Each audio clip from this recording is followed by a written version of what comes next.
Hi friends, last episode లో చూసారంటే heroine ని ఫాలో అవుతూ హీరోయిన్ స్టే చేస్తున్న ఇంటి దగ్గరకు వెళ్ళిపోతాడు కదా.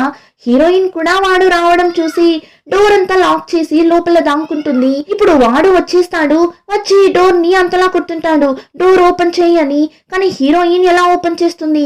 వాడైతే డోర్ ని పగలగొట్టి లోపలికి వెళ్ళిపోతాడు. హే, నువ్వు ఎక్కడున్నావు, ఎక్కడ దాంకున్నావని అంతలా అరుస్తూ అన్ని రూమ్స్ లోనూ వెళ్ళి వెతుకుతుంటాడు. హీరోయిన్ అయితే ప్రాణాలు అరచేతిలో పెట్టుకొని దాంకుంటుంది. ఆ టైంలోనే ఇంటికి వెళ్తున్న హీరోని చూపిస్తారు. వాడికి సడన్ గా యూని వదిలేసి అక్కడి నుండి వస్తున్నప్పుడు ఆ కార్ ని అక్కడ చూసినట్లు అనిపించింది కదా. ఒకవేళ యూన్ ఇంటికి వెళ్ళాడా ఏంటి అని హీరో మళ్ళీ రిటర్న్ హీరోయిన్ ఇంటికి వెళ్తుంటాడు. ఇక్కడ ఈ సైకో హీరోయిన్ పెయింట్ చేసి పెట్టిన పెయింటింగ్స్ ని చూసేస్తాడు. ఇప్పుడు ఆ పెయింటింగ్స్ ని చూసి కన్ఫర్మ్ అయిపోతాడు వాడి వైఫ్ యూన్ ఇక్కడే ఉంది అని. ఎందుకంటే హీరోయిన్ ఎప్పుడు ఫ్లవర్స్ ని మాత్రమే పెయింట్ చేస్తుంది. ఇప్పుడు అక్కడ అన్ని ఫ్లవర్ పెయింటింగ్స్ ఉండటం చూసి తన వైఫ్ ఇక్కడే ఉంది అని యూన్ అని అరుస్తూనే వెతుకుతుంటాడు. హీరోయిన్ ని కూడా కనిపెట్టేస్తాడు. ఇప్పుడు హీరోయిన్ ని అలానే పట్టిలాగి, నా వైఫ్ ఇక్కడే కదా ఉంది, తనెక్కడ, తనని ఏం చేశావు అని అంతలా అరుస్తుంటాడు. అప్పుడు హీరోయిన్ ఇంక తరువాత కూడా మనం ఇలా భయపడితే లాభం లేదు అని వాడి చేయిని దూరం తోసి, నీకేమైనా పిచ్చి పట్టిందా, ఎంత ధైర్యం ఉంటే ఇలా తలుపు పగలగొట్టి వస్తావు, నువ్వు అనుకున్నట్లంతా ఇక్కడ ఎవరూ లేరు, మర్యాదగా బయటెళ్ళు అని అరుస్తుందా. వాడిని చూసారంటే, ఏంటి నా దగ్గరే కథలు చెప్తున్నావా, నువ్వు ఒక డాక్టర్ వైఫ్ వి, ఆర్ట్ గ్యాలరీకి ఓనర్ వి, అలాంటిది నువ్వు ఇంత చిన్న ఇంట్లో వచ్చి స్టే చేస్తున్నావు అంటే నేను నమ్మాలా? నా వైఫ్ ని మీరే ఏమో చేసినట్లున్నారు, తను ఎక్కడుందో మర్యాదగా చెప్పేసే అని హీరోయిన్ దగ్గర గొడవ పట్టున్నప్పుడు హీరోయిన్ అలానే కోపంగా చూస్తుంది. ఇప్పుడు వాడికి కోపంగా చూస్తున్న హీరోయిన్ కళ్ళని చూస్తున్నప్పుడు యూన్ కోపంగా చూస్తున్నట్లే ఉంది. వాడికి ఎంత ఫేస్ ని మార్చినా ఆ కళ్ళు యూన్దే కదా. సో వాడికి తన వైఫ్ కోపంగా చూస్తున్నట్లే అనిపించి ఒకలా అయిపోతుంది. హే, నువ్వు ఎవరు, నిజం చెప్పు, ఎవరు నువ్వు అని అడుగుతున్నప్పుడు కరెక్ట్ గా హీరో వచ్చేస్తాడు. వచ్చిన స్పీడ్ కి ఆ సైకో ముఖం మీదనే ఒక్కటిచ్చి హీరోయిన్ ని అక్కడి నుండి సేఫ్ గా పిలుచుకుని వెళ్తుంటాడు. కానీ వాడు ఎలా వదులుతాడు, వెనకాలే వచ్చి హీరోని అటాక్ చేస్తాడు. ఇప్పుడు ఇద్దరు అంతలా ఫైట్ చేస్తుంటారు. వెంటనే హీరోయిన్ పోలీసులకి కాల్ చేస్తుంది. అయినా ఆ సైకో అదంతా పట్టించుకోడు. హీరోని బాగా కొడుతుంటాడు. నా వైఫ్ ఎక్కడ ఉందో చెప్పు, నేను తన మీద ప్రాణాలే పెట్టుకోన్నా అన్నప్పుడు హీరో, నీ బొంద పెట్టుకున్నావు, ఎవరు నువ్వు ప్రాణాలు పెట్టుకున్నావా, తనని బాగా కొట్టి టార్చర్ చేసి ఇప్పుడు తను నా ప్రాణం అంటున్నావా నువ్వు అన్నట్లు హీరో చెప్పగా వాడికి ఇంకా మండిపోతుంది. హీరోని అంతలా కొడుతుంటాడు. ఆ టైం ఆ ప్లేస్ కి పోలీస్ జీప్ వచ్చే సౌండ్ వినిపిస్తుంది. ఆ సౌండ్ విని సైకో బాడీ గార్డ్స్ వచ్చి, రండి బాస్, పోలీసులు వస్తున్నారు అని వాడిని అక్కడి నుండి లాక్కుని వెళ్ళిపోతారు. ఇప్పుడు వాడు వెళ్ళగానే హీరోయిన్ ఫాస్ట్ గా వెళ్ళి హీరోని హక్ చేసుకుని, నా వల్లనే కదా మీకు ఇలా జరిగింది అని ఏడ్చగా హీరో, పర్లేదు, నీకేం కాలేదు కదా, నువ్వు బానే ఉన్నావు కదా అని ఇక్కడ వీళ్ళిద్దరూ ఒకరి మీద ఒకరు వాళ్ళ ప్రేమను చూపిస్తుంటారు. కానీ సైకోలా చేస్తుంటాడు. కోపంలో వాడి చేయిని అక్కడున్న ఫెన్స్ కేసి గుద్దుతుంటాడు. బ్లడ్ అయితే అంతలా వస్తుంటుంది. నేను నిన్ను ఎంత లవ్ చేస్తున్నా తెలుసా, ఎందుకు నువ్వు నా లవ్ ని అర్థం చేసుకొని అంటున్నావు, నన్ను వదిలి నువ్వు ఎక్కడికి వెళ్ళిపోయావు, తిరిగి నా దగ్గరికే వచ్చేసే ప్లీజ్ అని నిజంగానే ఒక మంచి హస్బెండ్ లా ఏడుస్తుంటాడు. నాకు నా వైఫ్ కావాలి, తనని నేను కనిపెట్టకుండా వదలను అని చెప్పి ఇప్పుడు నేరుగా ఏరా ఇంటికి వెళ్తాడు. ఏరాకి ఖచ్చితంగా నా వైఫ్ గురించి నిజం తెలిసింటుంది అని చెప్పి అలానే ఒకలా ఎమోషనల్ గా అడుగుతాడు. నువ్వు నా దగ్గర నిజం చెప్పు ప్లీజ్, నా వైఫ్ ఎక్కడుందో చెప్పు అని అడుగుతుంటాడు.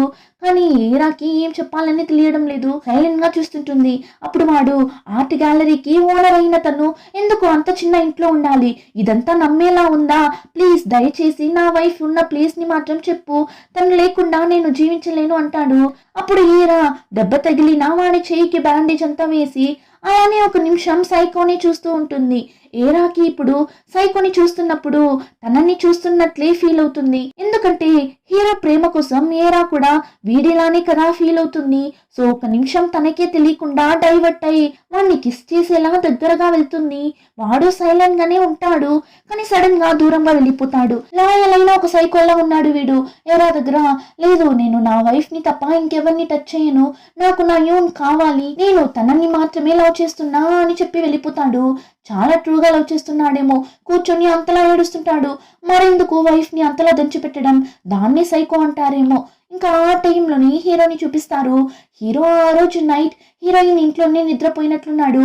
కానీ ఇప్పుడు మేల్కొని చూస్తే అక్కడ హీరోయిన్ లేదు. వాడు ఎక్కడ వెళ్ళింది తిను అని చూస్తున్నప్పుడు రూమ్ లో హీరోయిన్ బ్యాగ్ కూడా లేదు. ఒక చిన్న నోట్ రాసి పెట్టి వెళ్ళింటుంది.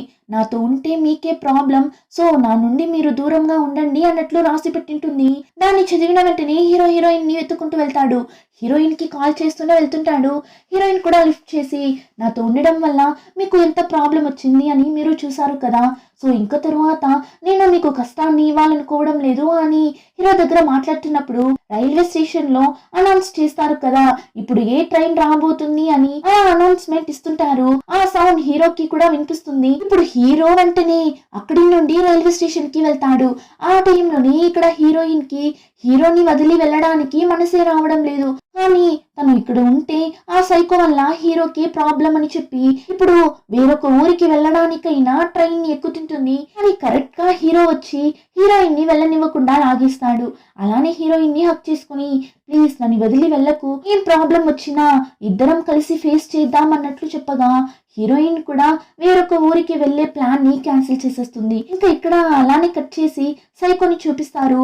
హీరోయిన్ పెయింటింగ్ వేసే రూమ్ కి వెళ్ళి అక్కడ హీరోయిన్ పెయింటింగ్ కోసం యూస్ చేసే క్లాత్ ని తీసి అంతలా స్మెల్ చేస్తుంటాడు. ఏమంటే హీరోయిన్ ని అంతలా మిస్ చేస్తున్నాడంట. ఇంకా ఈ సైకోకి ఎంత హీరోయిన్ తన ఫేస్ ని చేంజ్ చేసుకున్నా వాడికి మాత్రం హీరోయిన్ ని చూస్తున్నప్పుడు వాడి వైఫ్ యూన్ ని చూస్తున్నట్లే ఫీల్ అవుతుంది. ఫేస్ మాత్రమే చేంజ్ అయి ఉంది తప్ప తన మాట్లాడే విధానం, తన బాడీ లాంగ్వేజ్ అంతా యూన్ లానే ఉంది. అది ఎలా సాధ్యం అన్నట్లు ఆలోచిస్తుంటాడు. ఇంకా నెక్స్ట్ డే చూస్తే ఈ సైకో నాన్నకి హీరోయిన్ వాడి కొడుకుని వదిలి వెళ్ళిపోయింది అన్న విషయం తెలిసి ఆ సైకోని అంతలా అరుస్తుంటాడు. నీ భార్యని కూడా అదుపులో పెట్టి చూసుకోలేకున్నావు, ఇంకెక్కడ నువ్వు బిజినెస్ ని చూసుకుని చెప్పబోతావు. మర్యాదగా ఇంకా 10 రోజుల్లో తను ఎక్కడ ఉన్నా కనిపెట్టి లాక్కుని వస్తావు, లేదంటే మన పరువంతా పోతుంది. ఆ తరువాత నేను నిన్ను ఏం చేస్తా అని నాకే తెలీదు అని అందరి ముందు వాణ్ణి కొట్టేలా వెళ్తాడు. ఆ తర్వాత కంట్రోల్ చేసుకుని త్వరగా తనని కనిపెట్టు అని చెప్పి కోపంగా అక్కడి నుండి వెళ్ళిపోతాడు.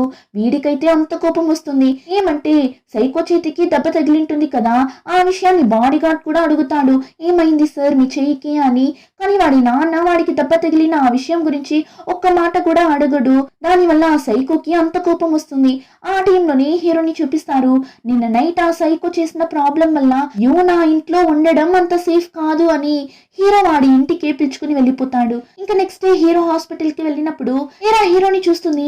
ఫేస్ అంతా గాయాలు ఉండడం చూసి ఏమైంది నీకు, ఆ సైకో నిన్ను కొట్టాడా ఏంటి, నేను ఆల్రెడీ చెప్పా కదా ఆ యూన్ వెనకాల తిరుగుకు, తనకి హెల్ప్ చేయకు అని, ఇప్పుడు ఏమైంది చూడు అని అరుస్తుంది. కానీ హీరో హీరా మీద చాలా కోపంగా ఉంటాడు. నిన్న ఎవరిని అడిగి నువ్వు యూన్ని వాడితో కలిసి డిన్నర్ చేయడానికి పంపించావు, నేను ఆల్రెడీ చెప్తూనే ఉన్నా ఆ కాంట్రాక్ట్ ని క్యాన్సిల్ చేసేద్దామని, కానీ నువ్వు వినకుండా యూన్ని పంపించడం వల్లనే నిన్న వాడు యూన్ స్టే చేస్తున్న ఇంటి వరకు వెళ్ళి అంత ప్రాబ్లం జరిగింది. నువ్వు ఎందుకు ఇలా మారిపోయావు? చిన్నప్పుడు ఒక రోజు మా ఇంట్లోకి ఒక చిన్న పక్షి వచ్చి ఒక రూమ్ లో తగులుకుంది. అది ఆ రూమ్ లో నుండి బయట వెళ్ళడానికి చాలానే ట్రై చేసింది. ఆ టైం నువ్వు ఆ పక్షిని చూసి ఎంత ఫీల్ అయ్యావు? అది ఎలా అయినా సేఫ్ గా బయట వెళ్ళిపోవాలి అని ఒక పక్షి మీదనే నువ్వు అంత జాలి చూపించావు. అలాంటిది వాడు ఒక పెద్ద సైకో, అలాంటి ఒకడి దగ్గర నుండి ఒక అమ్మాయి తప్పించుకొని వచ్చింది. తన మీద నువ్వు కొంచెమైనా కనికరం చూపిండొచ్చు కదా అన్నప్పుడు ఏరాని చూసారంటే, ఓ ఆ రోజు నేను ఆ పక్షిని చూసి జాలి పడ్డాను అని అనుకుంటున్నావా? అలా కానే కాదు, నువ్వు ఆ రోజు ఆ పక్షిని చూసి అంతలా ఫీల్ అయ్యావు. సో నీ కోసమే ఆ రోజు నేను ఆ పక్షి మీద జాలి చూపించాను. అంతేకాకుండా ఇప్పుడు కూడా నేను ఎందుకు ఆ కాంగ్ దగ్గర యూన్ గురించిన నిజమంతా చెప్పకుండా ఉన్నా తెలుసా? ఆ యూన్ని కాపాడాలన్నా కానీ కాదు, నువ్వు ఆ యూన్ కి హెల్ప్ చేస్తున్న ఆ విషయం కాంగ్ కి తెలిస్తే వాడు ఫస్ట్ చంపేది నిన్నే. సో నీ కోసమే నేను వాడి దగ్గర ఏం చెప్పకుండా సైలెంట్ గా ఉన్నాను అన్నట్లు చెప్పి అక్కడి నుండి వెళ్ళిపోతుంది. కానీ ఇప్పుడు హీరోయిన్ ని రెస్టారెంట్ కి రమ్మని చెప్పి మీట్ అయ్యి హీరోయిన్ దగ్గర ఆ కాంగ్ తో పార్ట్నర్షిప్ అగ్రిమెంట్ ఏం క్యాన్సిల్ అవ్వలేదు, సో నువ్వు అప్పుడప్పుడు సోరం లా కాంగ్ ని మీట్ అయ్యి మాట్లాడేలా ఉంటుంది అన్నప్పుడు ఈసారి హీరోయిన్ ఇంకా తరువాత నేను అతన్ని వెళ్ళి మీట్ అవ్వడానికి కుదరదు, లాస్ట్ టైం వాడితో ఒక డిన్నర్ ని అరేంజ్ చేశారే, అలా అంతా ఇంకొకసారి చేయకండి అని చెప్పి హీరోయిన్ అక్కడి నుండి వెళ్ళిపోతుంది. ఇప్పుడు హీరోయిన్ అక్కడి అక్కడి నుండి వెళ్తున్నప్పుడు ఆ ప్లేస్ కి ఒకడు వస్తాడు. వీడి పేరు కిమ్. వీడిప్పుడు హీరోయిన్ ని అంతలా షాక్ అయి చూస్తుంటాడు. ఏంటిది, చనిపోయిన సోరం మళ్ళీ ఎలా తిరిగి వచ్చింది అన్నట్లు చూస్తుంటాడు. ఇతను హీరో హాస్పిటల్లో వర్క్ చేసే డాక్టరే. అంతేకాకుండా హీరో ఏరాకి కూడా వీడు ఫ్రెండ్. అందుకే హీరోయిన్ ని చూసి అంతలా షాక్ అవుతుంటాడు. వీడు హీరోయిన్ ని చూసి ఇలా షాక్ అవడం ఏరా చూసేస్తుంది. అయ్యయ్యో, వీడు హీరోని చూసేసాడా అని అక్కడి నుండి వెళ్తున్నప్పుడు వాడు ఏరాని స్టాప్ చేసి ఏ ఎవరా అమ్మాయి అని అడగ్గా ఏరా కూడా కిమ్ దగ్గర అంతా చెప్పేస్తుంది. వెంటనే కిమ్ హీరో దగ్గర వెళ్ళి అడుగుతాడు. హీరో కూడా అవును, కానీ నువ్వు ఈ విషయం గురించంతా ఆ కాంగ్ దగ్గర చెప్పకు అన్నప్పుడు నేను వాడి దగ్గర ఎందుకు చెప్తాను, కానీ ఆ కాంగ్ చాలానే డేంజర్ అయిన ఒక పర్సన్ అని విన్నాను. వాడు త్వరలోనే ఈ విషయాలంతా కనిపెట్టిస్తాడు, నువ్వు జాగ్రత్తగా ఉండు అంటాడు. ఇప్పుడు అలానే కట్ చేస్తే హీరోయిన్ వాళ్ళ అమ్మని చూడటానికి వెళ్తుంటుంది. కానీ తన వెనకాలే అక్కడ ఫాలో అవుతూ వస్తుంటాడు. హీరోయిన్ కూడా చూసిస్తుంది. సో ఇప్పుడు వెంటనే హీరోకి కాల్ చేసి చెప్తుంది. వెంటనే హీరో కూడా హీరోయిన్ ఉన్న ఆ ప్లేస్ కి వస్తాడు. చూస్తే హీరో వెనకాల కూడా ఒకడు ఫాలో అవుతూ వస్తుంటాడు. ఇప్పుడు హీరోయిన్ వాళ్ళమ్మని చూడటానికి వెళ్తే ఖచ్చితంగా తగులుకుంటామని చెప్పి ఇద్దరు వాళ్ళ ముందే అలానే ఒక లవింగ్ కపుల్ లా వెళ్తుంటారు. ఆ టైంలోనే హీరో ఫ్రెండ్ కిమ్ ని చూపిస్తారు. వాడిప్పుడు ఒక ఫోటోని తీసి చూస్తాడు. ఆ ఫోటోలో హీరో వైఫ్ సోరం ఇంకా వీడు ముగ్గురు కలిసి తీసుకున్న ఫోటోని తీసి చూస్తుంటాడు. ఇక్కడ ట్విస్ట్ ఏమని చూస్తే ఈ కిమ్మే హీరో వైఫ్ తో అఫైర్ లో ఉండింటాడు. హీరోని వదిలేసి వీడిని పెళ్లి చేసుకోవాలి అన్న ప్లాన్ లో ఉన్నప్పుడే హీరోయిన్ వైఫ్ కి యాక్సిడెంట్ అయి చనిపోయి ఉంటుంది. హీరోకి తన వైఫ్ వేరొకడితో మాట్లాడుతుంది అని తెలుసు, కానీ అది వాడి ఫ్రెండ్ ఈ కిమ్ అన్న విషయమే ఇంకా కూడా తెలియదు. ఇప్పుడు వీడు ఈ ఫోటోని చూస్తూ కూర్చోన్నప్పుడు సైకో వీడికి కాల్ చేస్తాడు. హీరోయిన్ గురించి వీడి దగ్గర అడిగి తెలుసుకుందామని కాల్ చేసినట్లున్నాడు. ఏమంటే ఈ కిమ్ హీరో ఫ్రెండ్ అని కాంగ్ కి బానే తెలుసు, అందుకే మీట్ అయ్యి మాట్లాడుదామని పిలుస్తాడు. కానీ ఆ కిమ్ ని చూసారంటే లేదు, నాకు ఇప్పుడు ముఖ్యమైన మీటింగ్ ఉంది, నేను ఇప్పుడు రాలేను, ఇంకొక రోజు మీట్ అవుదామని చెప్పి ఫోన్ పెట్టేస్తాడు. వీడు ఇలా చెప్పడంతో కాంగ్ కి మండిపోతుంది. ఇంకా ఇక్కడ హీరోయిన్ ఇద్దరు ఇప్పుడు ఒకే ఇంట్లో ఉన్నారు కదా, సో ఇద్దరు కలిసే అన్ని పనులు చేస్తుంటారు. ఇద్దరి మధ్య బాండింగ్ కూడా ఎక్కువ అవుతుంటుంది. ఇప్పుడంతా హీరో చాలానే హ్యాపీగా ఉంటాడు. తన వైఫ్ తో ఇలా అంతానే హ్యాపీగా ఉండాలి అని ఆశపడింటాడు. కానీ తన వైఫ్ హీరో దగ్గర ఇలా అంతా ఉనిండదు.